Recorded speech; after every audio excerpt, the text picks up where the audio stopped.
প্রস্তাবিত বাজেটে কোভিডের অস্তিত্বই উপেক্ষিত হয়েছে বলে মনে করেন সিপিডির নির্বাহী পরিচালক ডক্টর ফাহমিদা খাতুন। বিএনপির স্থায়ী কমিটির সদস্য আমির খসরু মাহমুদ চৌধুরী বলেছেন, বাজেটে সরকার তৈরি করেছে গোষ্ঠীতান্ত্রিক অর্থনীতির নতুন ফরম্যাট। করোনা পরিস্থিতির ক্রম অবনতির কারণে বারবার ঘুরে ফিরে আসছে বাজেটে স্বাস্থ্য খাতের বরাদ্দ নিয়ে। Centre for governance studies CGS আয়োজিত ভার্চুয়াল আলোচনায় উঠে আসে কোভিড বিষয়।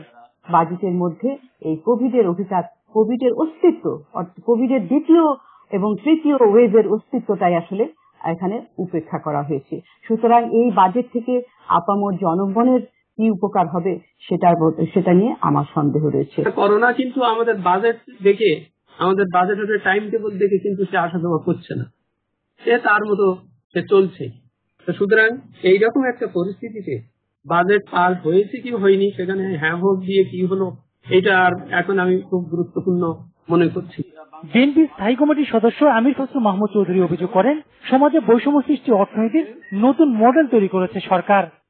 আমরা যদি সবকিছু বিশ্লেষণ করি, এটা একটা পিকুলিয়ার মডেলে আমরা পরিণত হয়েছে বাংলাদেশি ইকোনমিটা, এবং বিশ্বের অন্যান্য ইকোনমির চেয়ে এটা ওইভাবে সরাসরি তুলনা করা যাবে না। এই মডেলটা হচ্ছে বিকজ একটা গোষ্ঠীতান্ত্রিক শাসক গোষ্ঠী যারা দেশ পরিচালনা করছে তাদের কিন্তু এনেবলার্স আছে, এমনকি ব্যবসায়ীদের মধ্যে সবাই সমান সুযোগ পাচ্ছে না, যেটা আমি বলছি মুক্তবাজার অর্থনীতি বাংলাদেশে কাজ করছে না।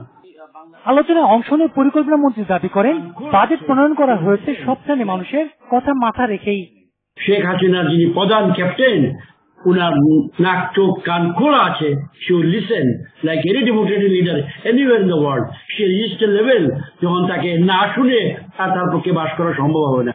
কোভিড বাস্তবতায় শিক্ষা ও স্বাস্থ্য খাতে অবহেলার কোনো সুযোগ নেই বলে মনে করেন আলোচকরা। GM Hasan, Bangla Vision, Dhaka. করোনার ঊর্ধ্বগতির পাশাপাশি দেশে বাড়ছে সামাজিক